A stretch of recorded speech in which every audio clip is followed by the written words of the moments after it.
Well, good afternoon. I'm Huey Poplock, and this is the Central Florida Computer Society and the Windows Special Interest Group, or WinSig, for Sunday, November 11th, 2018. We do this almost every month. It's scheduled every month, but occasionally I miss it, or for one reason or another, we don't do one. But for the most part, we've been doing this for years and years. We've recorded them now for the last several years since I'm sitting in Bradenton, Florida, and transmitting through the internet to the group in Castleberry, which is right outside of Orlando. And then there are approximately 7 or 8 people online, and we welcome you and thank you for joining us. And let me close this up and bring up the website. Every month I post on the website, and let me full page this. You'll notice there's a mailing list on the right. If you're not on my mailing list, please sign up for it, and you'll get a notice before the meeting with a reminder of the meeting, the link, and what it's going to be about, and usually an article of some sort as well. Let me make this bigger so we can see what we're talking about here today. And I'm going to talk about some issues with updating Windows and just some issues with Windows in just a moment. But I thought I usually shut things down on my computer so you don't see them and so they don't interfere with things. And occasionally they pop up and so on.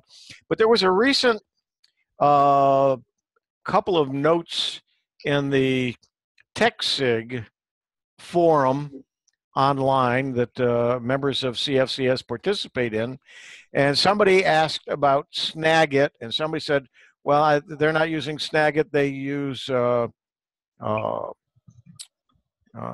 me bring it up here. I had a senior moment here. They use ClipMate. Well, they're two different things, so just to have an understanding of what they are, please, Craig, I need to turn your video off. I'll do it. I stopped your video. Please do not turn it on. Thank you.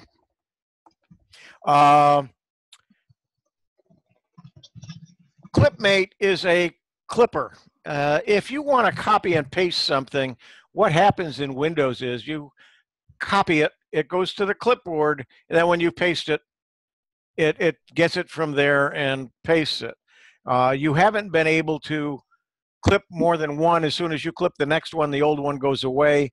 They're changing that in some ways, and I talked about that at one of the meetings. I don't use the one that's built into the new Windows 10 1809 version, so most of you don't have that yet anyway. But I've been using for years and years a program called ClipMate. It's down here. I'm sorry I can't make it bigger than this. I can make it extend it, but it doesn't make the print any bigger. But it's a clipper. And I can, there's several things I can do with this, which I really like and I use a lot. One is I can click here on this plus sign. And when I do that, if I highlight something, let's say this, you should hear the noise, and you'll, oh, well, it didn't do it. Okay, it copied it and put it in there so I can see it. But if I hit the plus sign, now it's saying append, so now I can click on that. I hope, did you hear the little sound? Yes. Okay, good. Okay, I love that little sound. I'll do another one here, and I'll just do something else here. Okay, so we got 3 appended. I'm going to hit that plus sign again, and that stops the appending. Now, if I open up my notepad, and I'll bring it up here a little farther, and if I just tell it Control V, or I can just I'll do a paste, there's the 3 of them, which is really nice. Now, something else that I can do, and let's hit enter a couple of times here. I've got all 3 of them there. Now let's go into the tools, or under edit and case conversion. I want to make them all uppercase. I just click there, and then when I paste it, Control V, it's all uppercase. Or if I want to edit and go into case conversion, I want mixed case, like a title of something. Let's go to the end of this and just move down a little bit and do a Control V or well, so you can't see me do that. So I'll hit paste, and you'll see now that every word is capitalized all the way through. There's a lot of neat things that you can do. Now, if you copy something from the web, and let's just go to a website here, and let's just do news, and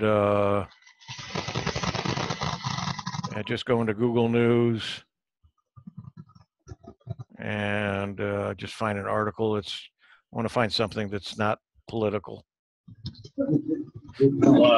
That's hard to find, I understand. But, okay, so we're going to a page, and trying to find. Okay, well, there's some links and stuff, so I'm just going to grab some stuff here and say, well, we'll just take all of that. We'll even include the picture here. I don't think it'll pick up the picture, but let's just do this. I'm going to do a Control C. Let me open up my Notepad, because Notepad shows the actual formatting. I just make this a little bit bigger, and I'm just going to do a Control V or paste, and you'll see that it's got all of the links and so on built in. And if I don't want any of that, if I just click this paragraph right here and then come back up, we'll delete all of this, and then if I do a Control V, it didn't do it. Okay, it's supposed to do it. I guess because it's a link, it just, okay. It's not working, of course. So let me try something else that I wanted to show you with this. Okay, here. Control C, and then we'll come back here.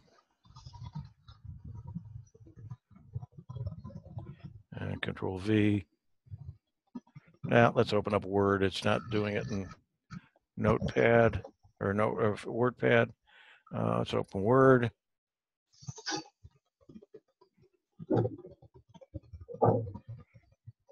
Blank document. And Control V. And you'll see if I pasted it into Word, it's going to give me everything just the way it was. If I click on this, and then let's come down here, just add it to the bottom of it, and I go Control V. It cut out all of the formatting, and I'd even cut the picture out, and it made it one paragraph.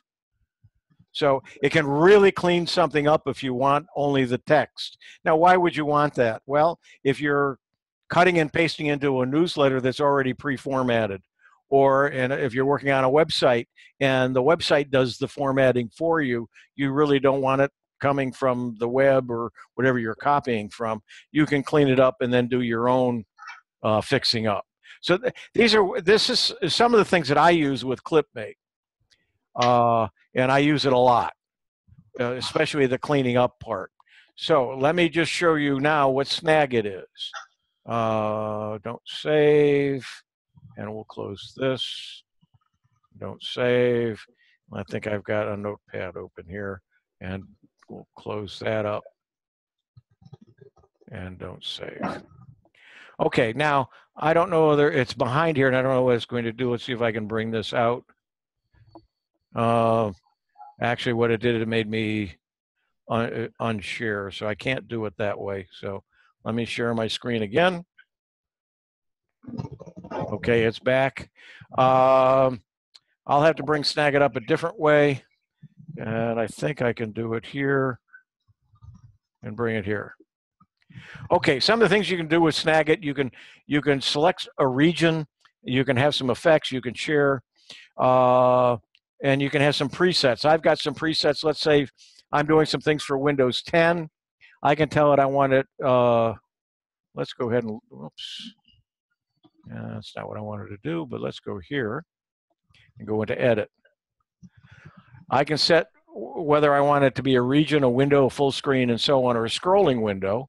I can tell it what effects I want, and I can do some certain things. But what I also can do is here under File, I can tell it I want to automatically number it. So I can set up the numbers with a prefix or a suffix. Tell it, okay, this one I started with 000 WinSig, and I want it to be 4 numbers. And that's the preview, and I want the word WinSig. So it's going to put 4 numbers before the word WinSig, and then whatever title I want after it'll save it then as whatever format I want it, which is a JPEG. And so when I just click, there's a quick pick, or I can set actually a keystroke, and when I hit that keystroke, it will automatically snap the picture. I can size it, and then it snaps the picture of whatever's on my screen, and it automatically numbers it, saves it, and puts it in the folder that I want it to. So I can do a whole series of screen captures without having to do anything but highlight the area that I want captured. And that's one of the things you can do with SnagIt. You can do some small videos. There's a whole lot of things. So the difference between the two then is SnagIt is a screen capture, but a much more detailed than the snipping tool that comes with Windows. It also you can do some short videos and so on with it. And what it's doing when it does short videos, it's doing a series of single shots of your screen. And then ClipMate is just for clips. So I hope that clears that up for you. Let's see, I'm going to bring this down just a little bit so it's not a full screen. Close this and close this and come back to our meeting notes. Okay, some issues with Windows. So this month has been an exciting Windows month because I've had all kinds of issues, and so is everybody else. Now this computer that I'm running right now does have the fall update, the 1809 update, which I haven't been able to put on my other computer because it hasn't been released yet. And I'm going to talk about that a little bit longer, but I did want to show you a few issues, and I did some screen captures for this. Let me full screen this there we go. And this is the latest problem they had with 1809, but I believe I'm not sure if the 1803 had the same issue or not, but all of a sudden on the lower right-hand corner, I got this notice on my screen saying activate Windows, go to settings to activate Windows. And what the articles said in a couple of the articles that are out there was don't do what they tell you to do, and that's go to the troubleshooter.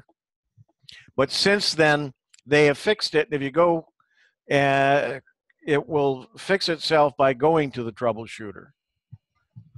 So I fixed it, and it's gone away now. But some people have also said that they didn't do anything, and it went away as well. But what it shows is every time you sign on to Windows, it's going to Microsoft and saying, hey, I'm Windows, and do I have a legal copy? And if it's not activated or if it's not a legal copy, they'll know it. So for those of you who don't have a legal copy, you might want to be aware of that. And they have a way of shutting it off if they want to. So anyway, that problem has gone away. Now, I did get a message, and I'm not sure why. I think my, why is that there? Oh, this is the activation. If you had that problem, you had to go to the activation page, and you find that under Settings, and then under Update and Security, down here, there's Activation. When you go there, I had an error message here in red saying I needed to activate my copy of Windows. I was going to do a screen capture of that, and just as I got ready to do it, I did it after I fixed it, and all of a sudden it changed, and it came back and it gave me this. So it updated once it fixed it. It said that it no longer had an error message there. So if you're having the error message, you're going to see it. You'll see a little box that says troubleshoot. You click the troubleshoot. It says run it. You run it, and when it comes back, it says okay, you're activated, and then that screen kind of clears up, and you'll see this screen. So it does go away. Now, I was doing something one day this week, and I got this error message on the screen. RuntimeBroker.exe, the group or resource is not in the correct state to perform the requested operation. Okay, what does that mean?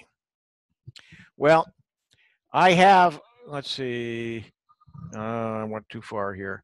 Let me get out of this and go back to the website. I've got a couple of articles about that.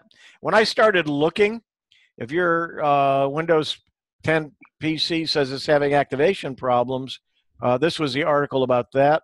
Let's take a look.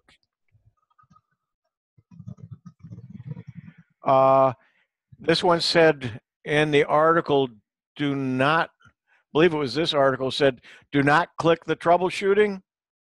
But now that it's fixed, you can go ahead and do it. And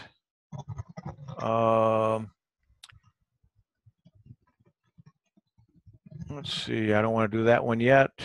Erroneous activation. Okay, the runtime broker is one I just talked about. So I looked up runtime broker, and when I did that, it started saying all kinds of things to go into change to administrator and start doing things a lot more than I understand or I want to go into. So I certainly didn't like that article. So I went back and I found another article, which was this one. And when I started looking at this one, this wanted me to go in and do all kinds of things much more deep than I want to go. And this one actually, if you look at the date of it, is 2012. So probably it's not even accurate anyway. Excuse me. So I did what you should always do when you get an error and you're not sure what it is. I copied and I saved using SnagIt. I grabbed a copy of the error message, and then I rebooted. When I rebooted, it was gone, and I haven't seen it since. So sometimes rebooting solves the issues. So I don't know what caused it. I did something. I shut something down not in the right order, and something wasn't behaving well, and I was clicking on buttons, and apparently they got in the way, and so it just went away. But it was another issue, another time consumer to go in and try to figure out what's going on. Okay, let me get back to my little slideshow here of some other things. Before you do, Huey. Sure. Is that RuntimeBroker.exe something that I've never heard of that. I didn't either. Is that something that we're going to see again? I don't think so. And when I was looking at the notes on it, it looks a lot deeper than, if you're having that problem, you need to see somebody who knows more than I do. So I am not sure, or do some serious searching, but that was the only time I ever saw it, and I haven't seen it since. So hopefully it won't come back, but if you get it, I think what I'm showing here is when something comes up and it's an error, the first thing you do is what I did here, is I grabbed a screenshot of it and saved it. Or you should, if nothing else, write down what the error message says, because when you do a search on it, you're not the only one that's ever seen that, and there's people who explain what it is or what it's been in other situations, because it may not fit your situation. But it's important that you write it down. Just don't, when you're trying to ask somebody for help, Don't just say, well, I got an error message and I don't know what to do. They don't know what that error message is, and there's no way anybody's going to be able to help you by you just saying, well, it said something about the state or it's corrected state or something, and I didn't write it down. Well, it's very hard to help you. So if you do a screen capture or you write down word for word what it is, we can put that in Google and usually find something to lead us at least to know what the problem is or what's causing it, what program might be causing it, or what you might have done. Okay. Dick isn't online and he's not there today, but he sent me an email this week. He says, I wonder whether you've experienced a situation like I have. I check Windows 10 for updates manually by using the Windows key and then and then selecting the update and security. The screen usually displays the message you're up to date and shows the time earlier in the day. However, if I then select check for updates, it often displays one or more updates. The one most frequently displayed is a cumulative update for Windows 10, although today I found 2 updates for Office 2010. Now, if I don't mean to be, I don't mean to be picky, but if Windows Update, and this is in the way, let me move the box. I'll actually minimize that. I'm not using it now anyway. Did in fact check for updates, it should have found those that I did. Have you seen this too? Well, let's see. I went in and I said, okay, let me look at Windows Update. And it was later in the afternoon. And by the way, these were done at different days, so the times won't make some sense. But here it says you're up to date. Last check today at 11:22. This wasn't today. It was a couple of days ago. Check for updates. Okay, so this is a couple hours later, and it said you're up to date. So I figure, okay, I'm up to date. Just for the heck of it, I'll click check for updates. Well, you know, it takes forever for it to check for updates. And I don't understand why it takes so long. And when it finds something, it takes forever to get it ready, to download it, and to install it. Where other programs, you can download an update, and it takes a few seconds, and it installs, and then it says it's done. But with Windows, it can take hours sometimes. But anyway, so I click on the check for updates, and all of a sudden, I've got here it says definition update for Windows Defender antivirus installing, and that installing just to do the definition files sometimes takes several minutes, and there's no reason for it. I've got 16 gigabytes of RAM, and I have 150 megabits per second upload and download speed on my bandwidth, and I don't use a lot of bandwidth, so it should be very fast. But it takes forever to do any of these things. And it's a complaint that a lot of us have. So anyway, it did that. Then a few minutes later, I went and I did. Let's see. I guess I don't have it here, but I checked it again, and all of a sudden, I got a bunch of more updates. I had a cumulative update. In fact, one day around this time, I had 2 cumulative updates. One earlier, and then one a little bit later. So. There's a way, and you'll notice it says here, view update history. Sometimes it's a good idea to check that too. And so how you just click on that, that's a link. And when you do it, one of these usually is open, but these arrows just mean there's something underneath those. And this is my view update history, and this is with all of them closed. I had 3 recent ones under quality updates, 2 driver updates, and other updates 1. So let's kind of take a look at what I had here. So under the update history, feature updates, and quality updates, the feature update was the update to version 1803, and that was installed in July. And then the 18... see, was this on this machine? Yeah, that was on this machine. No, these screen captures may not have been on this machine because it's for 1803. So this was on my Surface. I did the screen captures.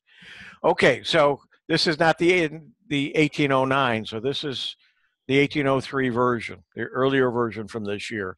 And I updated it in July on that machine. Now, the quality updates say, what I do here? There we go. There's a cumulative update that was installed on the 7th, another cumulative update, and you'll notice the KB numbers, that's the knowledge base numbers for each one is different. So that day I had 2 different cumulative updates. But if you look down here, I had an cumulative update that failed on earlier that day. And what you do is then is you look at the knowledge base number, and that's a 4462919. The 919s, you look up here, and there's the same one. And so I tried it a little bit later, and it was successful. So if you find something that failed and never did get installed, you might want to see if it's still available and try to do it again. So either on that same boot, or you might want to reboot and then try it again, or might try it a day or so later. So if you have something that's failed, sooner or later you can get it usually to install. Now let's go to the next screen. Now under the definition updates, you'll see that I had definition update on 11.8, 11.7, 11.7, 11.7, 11.7. These are antivirus. This is one is the anti-malware for Windows Defender, anti-malware, antivirus. So several times in one day, there were updates for the antivirus and the anti-malware that Microsoft has built in. Now, going back to the, let's see, under the features update, okay, that was there. And then the other updates was some malicious software removal tool that was updated on the 7th. And the time before that was back in September. So that really had been over a month since it, the monthly update had been taken care of. So you can go back and look to see when updates are being done on your computer. If you've got these things shut off and you haven't done any updates in many months, you really are vulnerable and really should do the updates. And some things may not work. I think that's okay. Now, you can click on one of the, and what I did is I took the knowledge base one and I clicked on it just to see what it contained. So you can click on it. Let me go back that one screen here. You can click on any of these because these are links. They're blue. And so even going back a little bit farther, any of the definition files or here where the cumulative update is, you can click on those and it will bring up a sheet similar to this. And this is a slide bar, and I did it several screens rather than making it real small. And this was on this computer, so this was for 1809, but I clicked on something. So it says when it was released and what version it is of the operating system. And then this quality update should not be used to update Windows 10 version 1809 media offline. You should only do it online. And then it's got more information in there why. And then it says the improvement and fixes. So it tells you what that particular cumulative index fixes. And one thing, it addresses an issue where incorrect timing calculations may prematurely delete user profiles on devices subject to delete user profiles older than a specific number of day group policy. And then there's some security updates. And then going down the page a little bit more, it tells you any known issues in the update, what the symptoms are, and what the workaround is. And then at the bottom, it explains before installing some things that you might do or want to look at, and then how to install it. And then at the very bottom is when the article was last updated, which was November 8th, just a couple of days ago.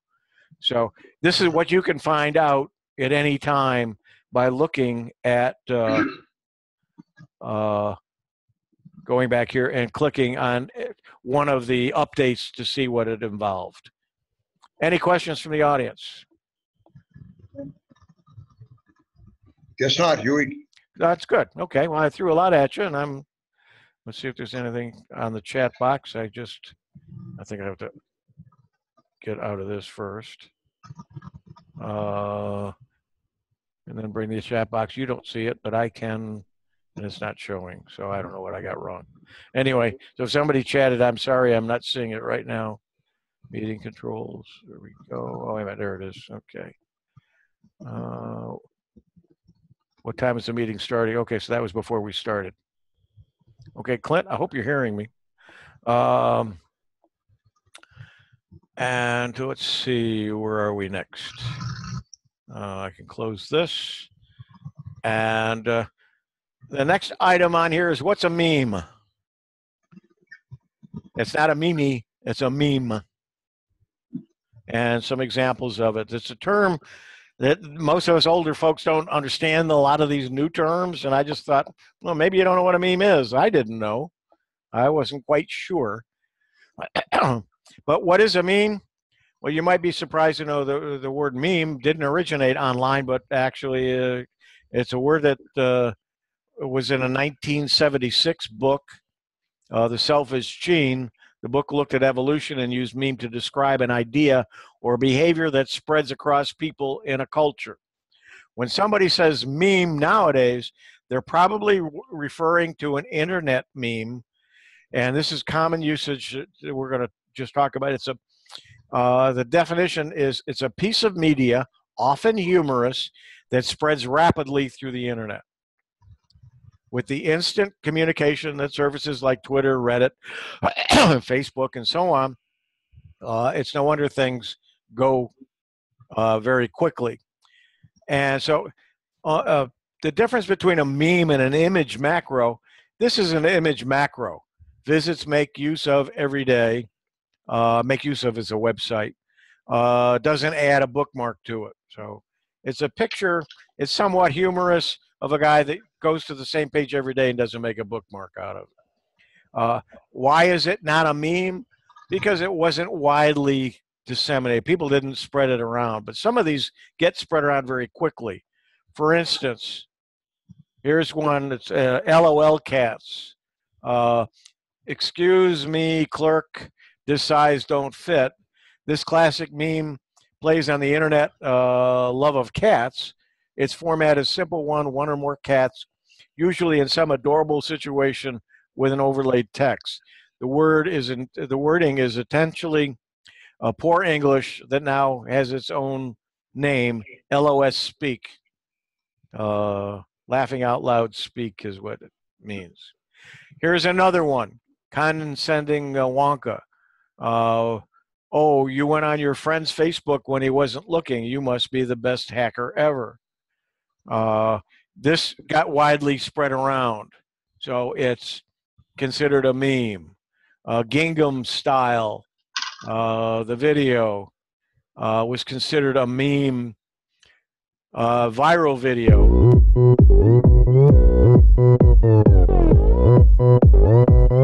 Oppan Gangnam Style. Gangnam Style. 낮에는 따사로운 인간적인 여자. 커피 한 잔에 여유를 아는 품격 있는 여자. 밤이 오면 심장이 뜨거워지는 여자. 그런 반전 있는 여자. Anyway, we won't continue with that, but it's one of the most YouTube's most watched videos ever. That's considered a meme. 2 billion views. Come on. Chuck Norris doesn't dial the wrong number. You answered the wrong phone.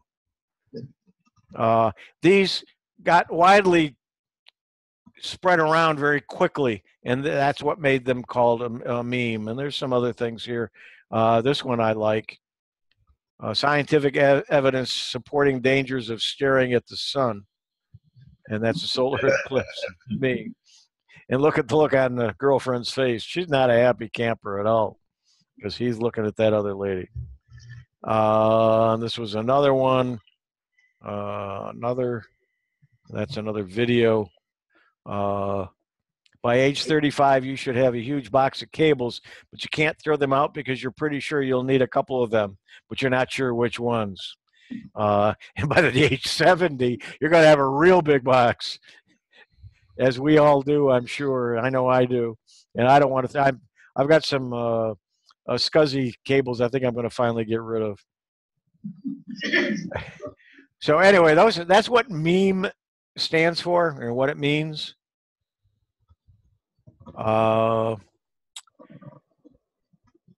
hoping that you know who Tim Berners-Lee is, but he basically invented the internet.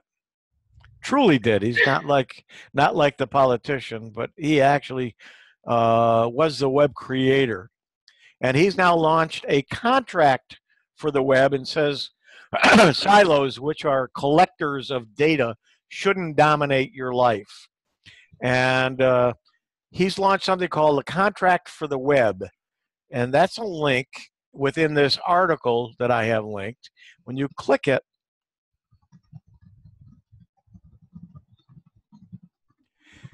it's a contract for the web, some core principles, what governments should do, what companies should do, what citizens will do for citizens. In other words, you be creators and collaborators on the web, build strong communities that respect civil discourse and human dignity, and fight for the web. And then he wants you to join this organization, this group. But the web was designed to bring people together and make knowledge freely available. Everyone has a role to play to ensure the web serves humanity. By committing to the following principles, governments, companies, and citizens around the world can help protect the open web as a public good and a basic right for everyone. So it's just trying to get everyone to agree that use this stuff for good and not bad. But that's from Tim Berners-Lee. And it's an article that's interesting, I thought, and you might, let's see, I'm going to unhighlight that. And it's this article here. How we doing for time? Okay, we're doing good. Now, somebody asked, and I was at the Sarasota Technology User Group meeting, and before, and I was actually the speaker. I did the same presentation I did for CFCS last month on cutting the cord. I did it for the Sarasota group this month. Before their main meeting, they have several forums where people get together and talk about different things. And then one of the sessions is just a Q&A. And somebody said, what happens when Windows stops supporting your version of Windows? And since then, I came across this article, which was from November 2nd. And for those of you who are still on Windows 7 or on even XP, Microsoft only supports each version of Windows for so long. And let me make this bigger so you can see what I'm reading here. For example, Windows 7 is currently in extended support until January 14th, 2020, after which Microsoft will no longer support it. Here's what that means. No more security updates. Normally, under Windows Update, you'll see check for updates for your computer. Well, there aren't going to be any. When Microsoft stops supporting a version of Windows, Microsoft stops issuing security updates for that operating system. For example, Windows Vista and Windows XP no longer receive any security updates, even if substantial security holes are found in them. On January 14th, 2020, which is a little over a year now, the same will be true for Windows 7. Even if people discover huge security holes after that that affect Windows 7, Microsoft won't issue a security update. You're on your own. Sure, you can run antivirus tools and other security software to try protecting yourself, but antivirus is never perfect. Running software with the latest security updates is important too. Antivirus is just one layer of defense. So Microsoft will keep making security updates for Windows 7, even though you can't get them, because large organizations can sign custom support contracts to keep getting security. Because banks, for instance, or ATM machines run older versions of Windows, and they don't update every time there's a new version. And so they pay to have custom support, but you're not going to get those. Software companies also stop supporting it too. So here's an example. Firefox can't be installed. This version of Firefox requires Microsoft 7 or newer. So if you had XP and you're trying to install the latest version of Firefox, you're going to get a message that's not going to install it. It doesn't always happen immediately, but it does eventually. For example, Windows XP support ended April 8th, 2014, but Chrome didn't stop supporting XP until 2016, 2 years later. Mozilla Firefox stopped supporting it in June of 2018. So Stream will officially drop support. Steam will officially drop support of Windows XP and Windows Vista on January 1st. In other words, another month and a half. It may take a few years, as it did with XP, but third-party software will gradually drop support for Windows 7 after the end of support date. And you might buy some new hardware that may not be supported on it as well. New hardware components and peripherals will stop working on your system too. These need hardware drivers, and manufacturers might not create these drivers for your old, out-of-date operating system. Microsoft defines end of support dates well ahead of time. And you can see all the dates in Microsoft's Windows Lifecycle fact sheet, and that's a clickable.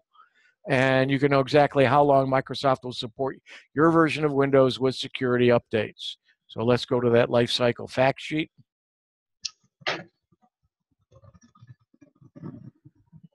Windows 10 Pro serviced after 18 months from release date. However, based on your setting, the latest features update will be automatically installed on your device upon availability. That's for the March features update, September.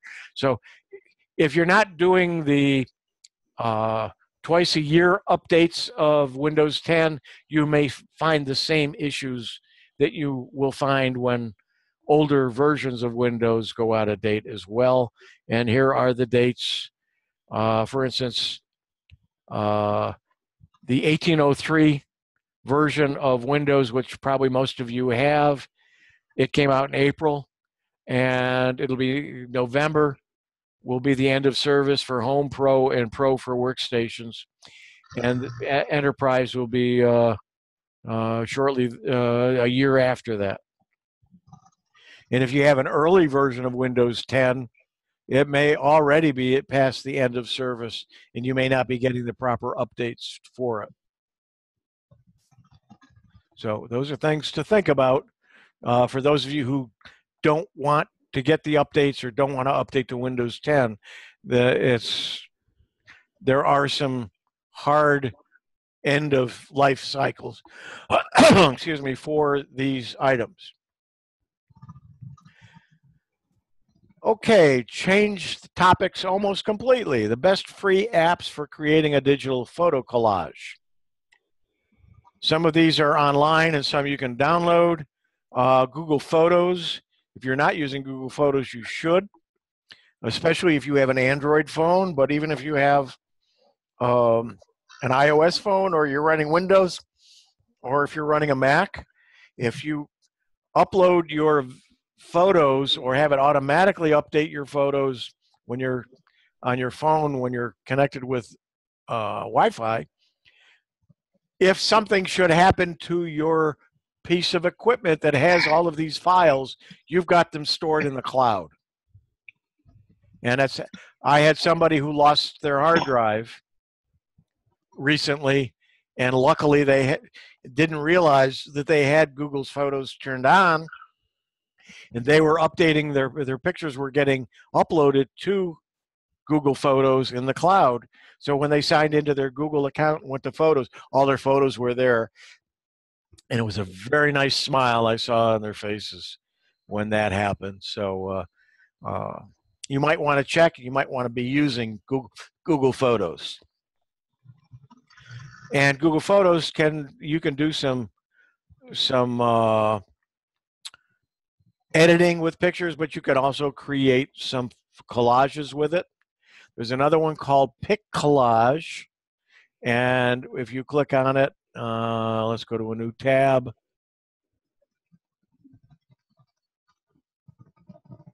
Okay.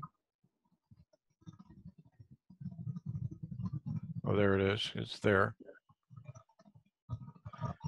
You can add photos, fonts, GIFs, and so on, and stickers. You can get stickers and so on. And I think this one you do online. We use cookies.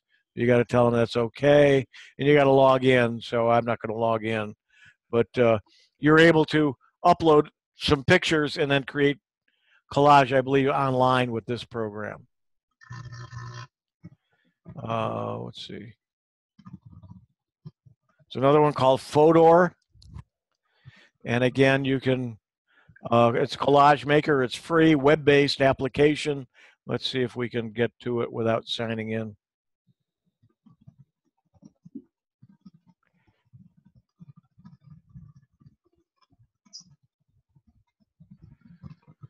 Okay, and you can collage, and you can do a classic collage, a funky collage, and when you click on it, I don't want to translate the page.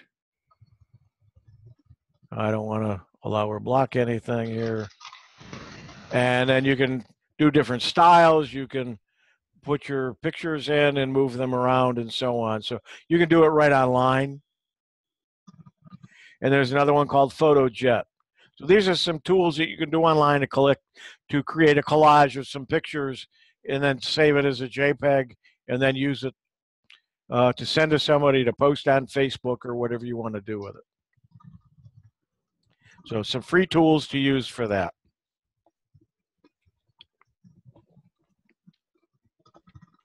You probably are aware, and you've probably had calls from tech support. This is Windows tech support, and we've seen that you have a problem with your computer. I'm sure if you haven't gotten one of those calls, you know people who have and have talked about it. Well, how do you protect yourself from all kinds of tech support imposters? This is an article, and I'm not sure whether you realize it or not, that John McAfee does a lot of writing, and I believe this is an article by him. No, this is by Gary Davis from the McAfee company. But John McAfee also does quite a bit. I believe this is an ad here, so I'm not going to go to that. But the basic of the article is right here, so let me make this larger. If you get a call from somebody and they say that they are Windows tech support or HP's tech support, it's a crapshoot for them that you even have a Windows machine or you have an HP machine. So they're going to usually use something that's very popular that they got a chance that they hit you right. So they don't know what you've got. Or you might get a pop-up because you went to a site, and when you go to that site, it has built into that site a pop-up that says you have a Windows problem, or you have a problem, a program problem, or we detect we detect a virus. Don't click on it. Go to a source. So if it says it's Windows tech support, then it's not. Windows doesn't do that. But if you get an error message or something, you want to find another way. But if it's let's say it's HP and they say you have a printer problem, click here. Don't. Go to HP and see if you can find what the issue is or what the problem is. So if you receive a pop-up claiming to be from a company, don't click on it. Instead, go directly to the company's website. From here, you'll be able to get in contact with the company's real tech support and check the status of a subscription you have, for instance. This is because it's from McAfee. If you're a McAfee customer, you can always get in touch with their service. Then, Also, be extremely cautious about giving out any personal information of somebody who contacts you, or if you do a search using Google. Make sure that you typed in HP printer issue or HP and printer and then whatever the problem is with it. This first 3 or 4 are going to be third-party people who are going to say HP service or something like that. They're not HP at all. They probably aren't even an official HP service center. And they're going to want to get into your computer and make some changes. You don't know what they're doing in there. So don't do that. Go to HP or whoever you're going through, and before handing over any personal information or credit card information, do your homework. Research the company and check the customer reviews. If you decide to make a purchase, make sure it's directly from the company's website.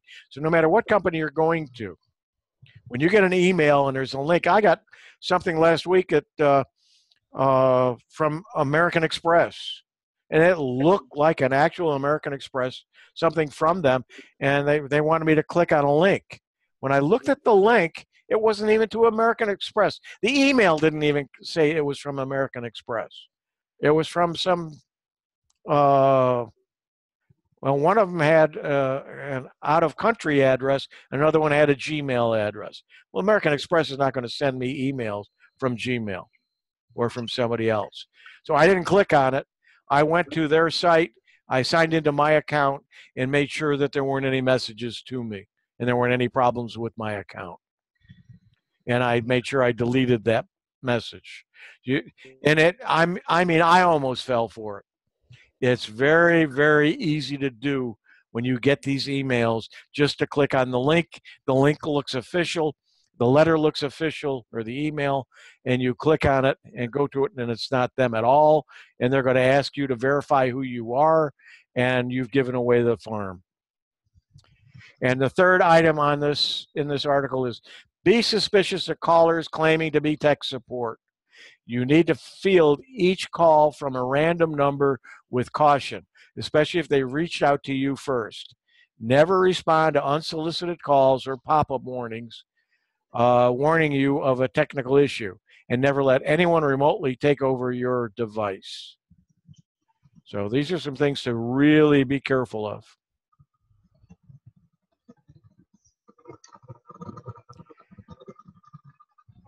Another thing to be careful of.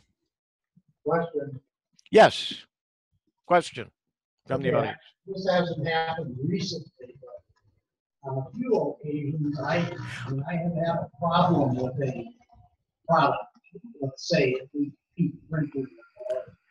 Okay, I'm not hearing you, so if you'll ask your question and stand or somebody near the microphone, please repeat it. Well, where's the microphone? I'll walk to it. It's over here. You're Okay. not. All right, I'll get over it. Because it's talking, I want to play it. I want to somebody have to repeat it. Okay. A couple of times in the past when I have had an issue and I called a company like HP, I recall, their tech support, whom I had called,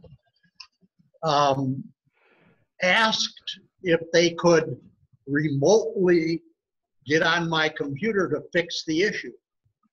Now, that little thing on your screen just said never do that. So well, it all depends upon, and they're saying don't do it if they've contacted you. Excuse me. Here's a situation. If you look up HP and do a search for HP printer support, right. the first 5 or 6, one of them might say hpsupport.com. That's not HP.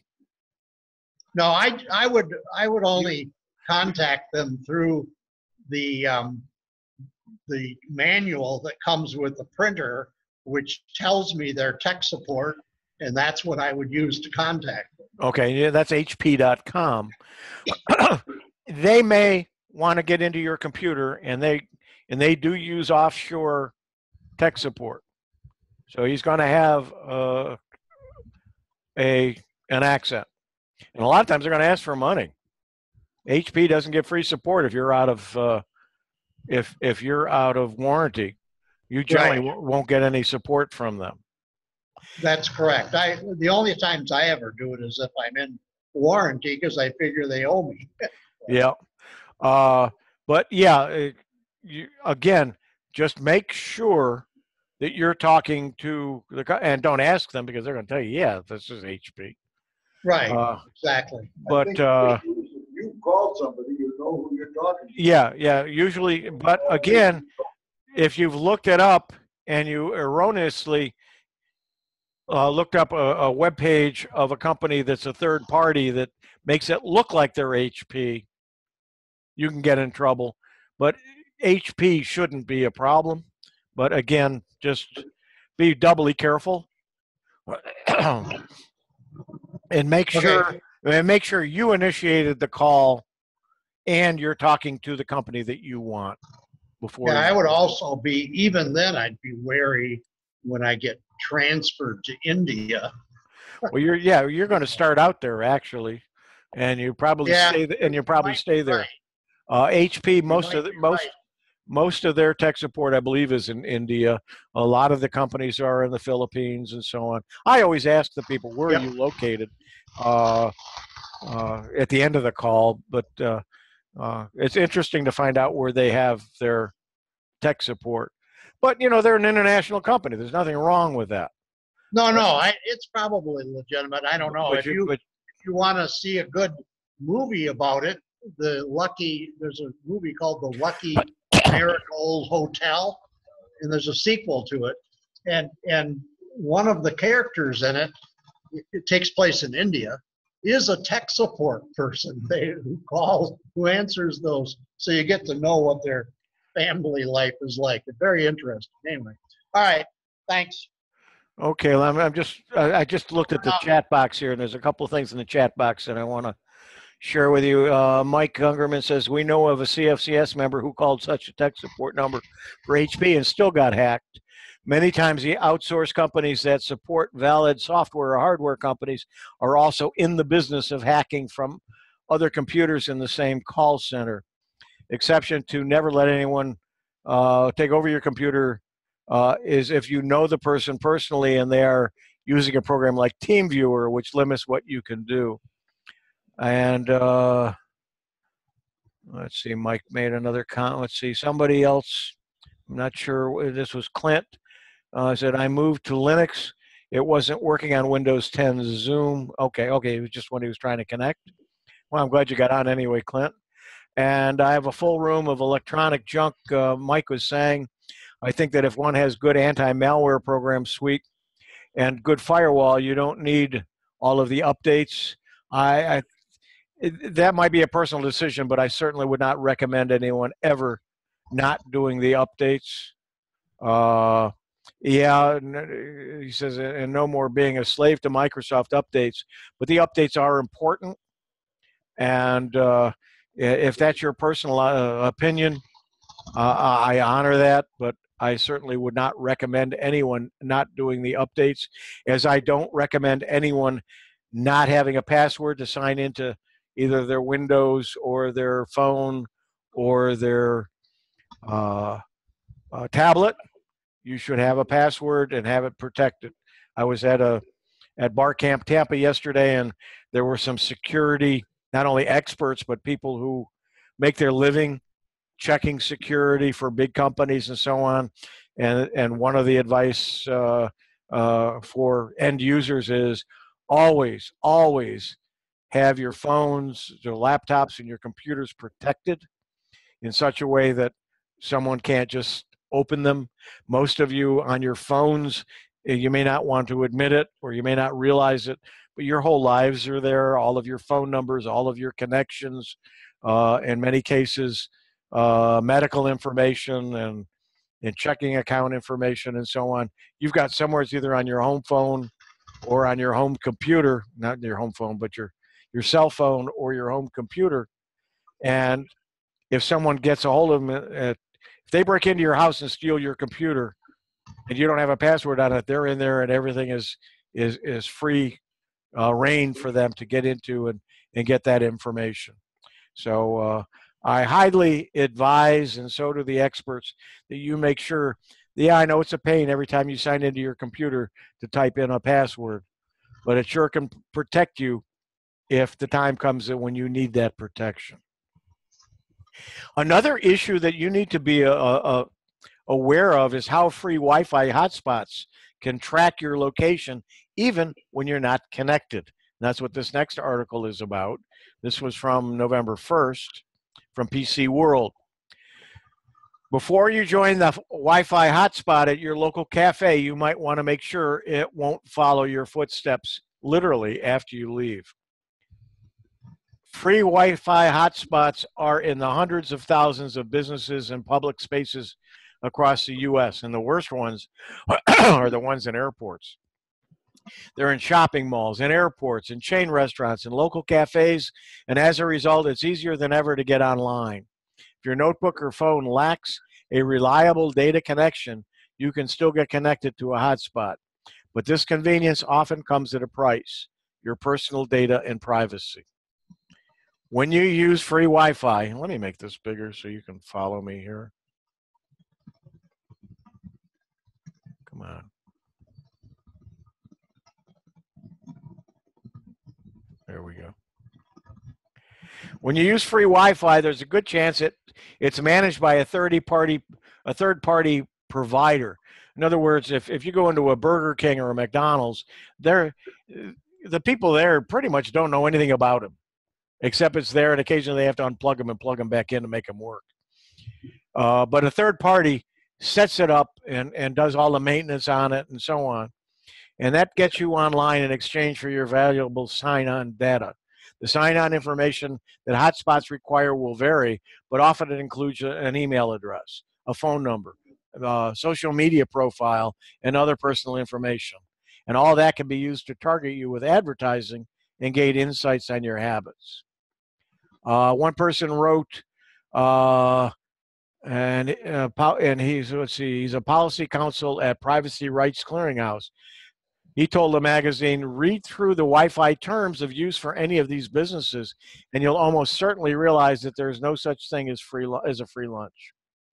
It's probably not a surprise to most Wi-Fi hotspot users. What might surprise you is that some hotspot providers are taking data collection a step further and quietly tracking millions of users' whereabouts even after they've left the establishment. PC World spoke to privacy experts and Wi-Fi location analytics companies to learn more. That's what this article talks about. The Wi-Fi location tracking and they can figure out where you're going and so on. I want you to read the article. It's scary. To give you an idea of a hotspot network scope, ZenReach counts Pete's Coffee, Five Guys, IHOP, and KFC among its largest clients, and that company's privacy policy later, when the user's device returns to this client location or enters the Wi-Fi range of another ZenReach router of any ZenReach client, we automatically recognize the device and record the visit in our records for that device.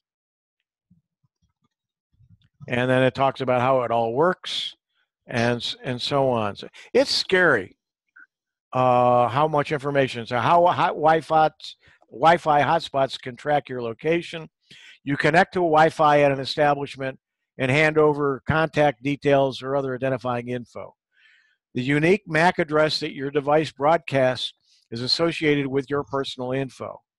If the Wi-Fi enabled on your device after you leave, a router running that same Wi-Fi hotspot provider's tech can log your location when you pass in range, even if you don't connect.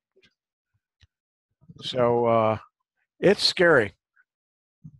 So here's some visitor information and then some offline visit history in here. The article is pretty involved and kind of explains it. So how to protect yourself from being tracked by free Wi-Fi.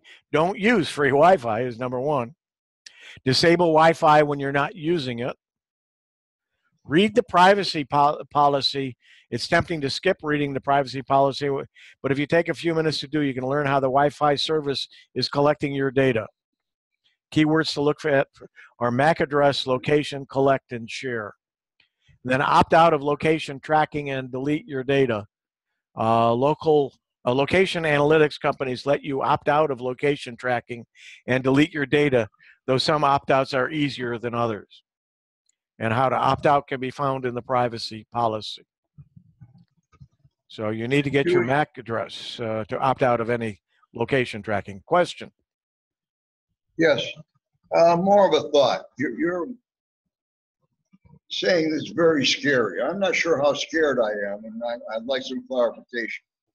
In a way, if I go to a place and use their Wi-Fi, if they want to keep a record of how many times I go there, that's kind of a marketing tool. And if they're not trying to hack into me, and I can't imagine, I don't know how that's going to happen. And I'm also not sure why would they want to know if I go across the street or how?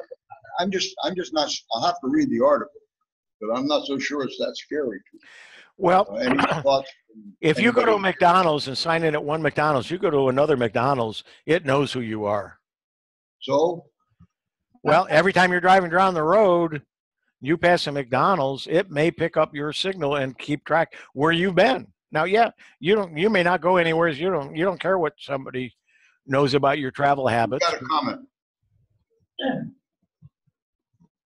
As a cybersecurity student, the danger that I would see is not so much the business following me using the Wi-Fi. It's other people, other customers who can perform a man-in-the-middle attack, who can hack into my connection. If I'm not using a virtual private network, they can access my data through a PC, through an Android, and they can steal my information. It has nothing to do with the company that's running the Wi-Fi. It's some black hat hacker who's sitting in that coffee shop, at that airport, wherever it's at, who can access the information that I'm transmitting from that device. I think that's the scariest part of it. Because you don't know who those persons are. You see someone in a corner of a coffee shop, they're just on their computer, you have no idea what they're doing. And lo and behold, they're hacking people's information. I got part of that, not all of it, but if I understood you right, what you're saying is it may not be the companies or the stores, but it might be someone who is in there.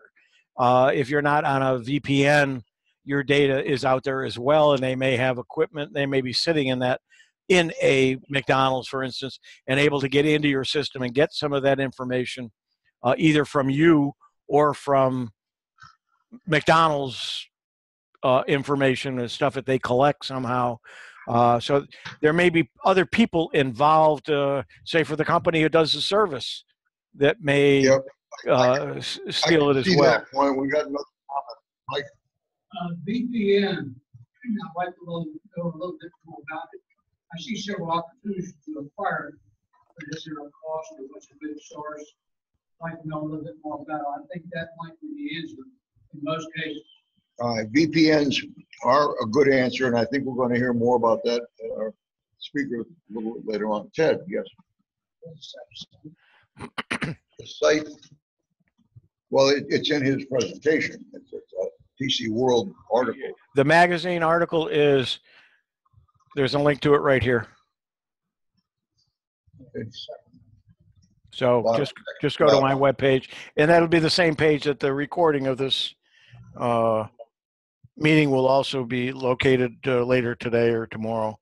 I don't have a VPN. I've never used a VPN, and I don't know how to use a VPN. And I'm not sure how it all, I know basically how it works, but I'm not sure. I've got some pieces of equipment that probably need it, and I don't know how to make all of that happen. And I've been looking at some of the versions of VPN, and you're somewhat limited to the number of equipment, computers, and so on. And so those are things that I need to look at and find out. But I have seen some articles saying free. A lot of times you get what you pay for. Yeah, it does work as a VPN, but it may not protect you as much as some of the services that you have to pay for. So comparing them might be an important thing, and that might be a good main speaker article. It's not something that I can do because I don't know anything about. I need to go to one of those sessions to learn about it. But I'm tempted. I think I'm going to get a VPN to use on my phone, my tablet, my Chromebook, my home computer, my Surface, and then I have a couple of pieces of equipment that are hooked to my TV that should have a VPN on them as well. And I'm not sure how that works. I don't even know how to set it up. I have to watch some videos in order to do that. So yeah, VPN would be a great article for somebody. To wrap this up, is the last article is if you're going to buy a new computer or get a new computer this season, Christmas is coming, and you might buy yourself a present or somebody else may buy one for you. This article is from the U.S. CERT, the United States Computer Emergency Readiness Team. Why is computer security important? How can I improve my computer security? Secure your router.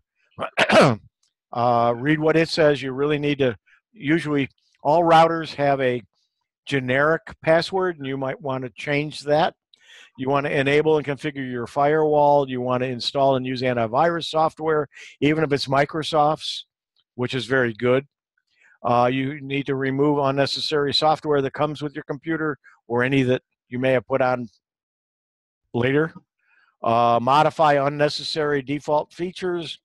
Operate under the principle of least privilege. Secure your web browser. Apply software updates and enable automatic updates. Mike, you might want to read that paragraph a couple of times. And what are some of the additional best practices I can follow? Use caution with email attachments and untrusted links. Don't click on anything from any email. Don't become inquisitive.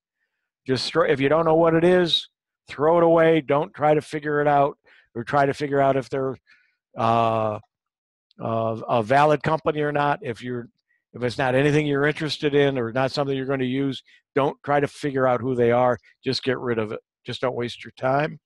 Use caution when providing your information. We've talked about that a couple of times today. And then create strong passwords and use them. And don't use the same passwords on everything. Because if you use the same password on your email as you do on your bank account, let's say, or one very close to it, if someone gets a hold of your email account and they see all the different places, they're going to try your email and variations of it, or your password. They're going to try that signing into your bank account, signing into other accounts, using that password. And if it's the same one or very close to it, they're going to be able to get in to those other accounts. So please be very, very careful. And with that, I'll take any questions, and I need to check the chat box to see if there's anything there. Any questions or comments from anybody here? Yeah. I got some phone calls and it said invalid number.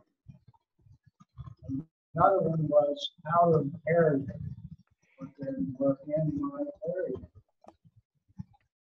How do you explain these things? Could you repeat that, Stan? I did not understand. Well, Ted is saying he got some phone calls. He didn't explain exactly, but I presume he tried to call it back and it said On my phone, there's a display. okay, you have that's a landline, right, from AT&T, VoIP landline. It says invalid number. Invalid number. Right. There's programs out there, and I've used them. As some of you know, I used to do some mystery shopping, and sometimes I had to make phone calls, and I didn't want it to come from my phone.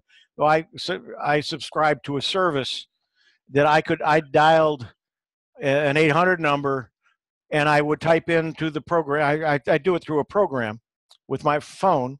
I'd type in the phone, it would come up with an app. I'd type into the phone what number I want to call and what number I want it to show on their caller ID, and then tell it, go ahead and call it. It would call them, and the caller ID would show up the number that I put in there.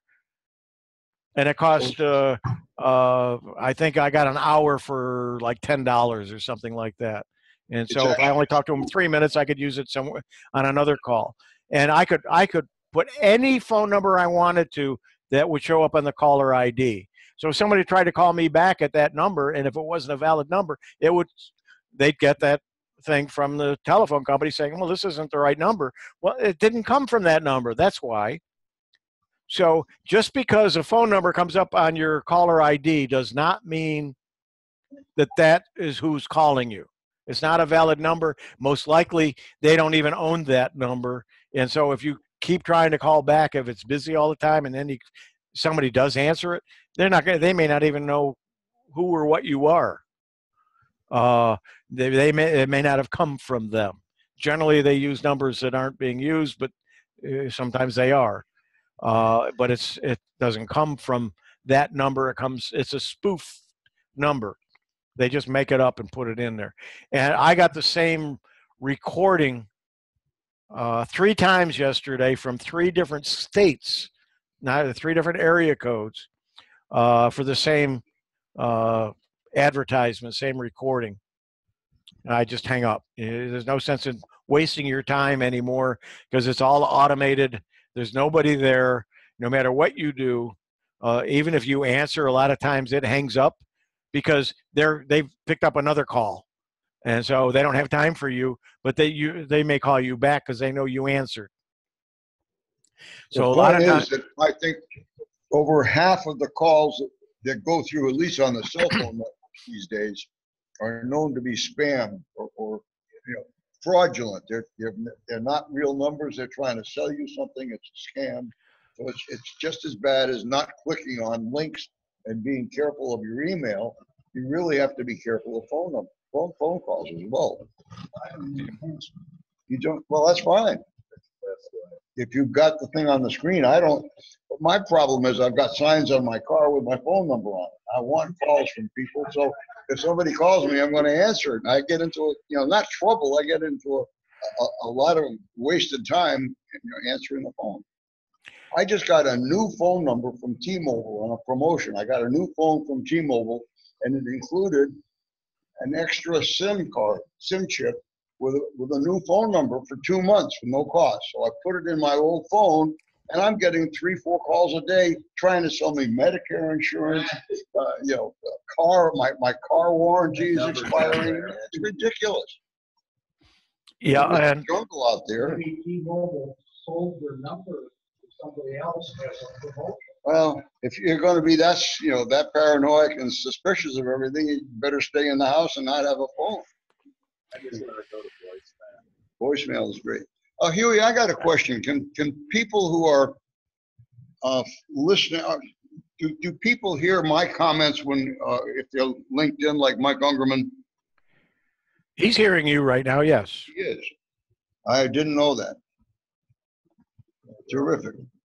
Okay, and the going back to the calls, I have never tried it, but one of the members of the Sarasota group recommended a service he uses called NoMoRobo, NoMoRobo. And I believe it's .com, but I could be wrong. You might want to research it. It picks up his. You have to pay for it. It's a paid service, I believe, but it's not expensive. There's one out there that's $4 a month. Yeah, and I think that might be it. $50 a year to have better protection. Yeah, and what it does, the phone rings to them first. It also will ring on your phone once, but if they have a database, and if the number comes from something that they're familiar with, a number that's being used by these people, it'll ring once and then it won't ring anymore to your phone.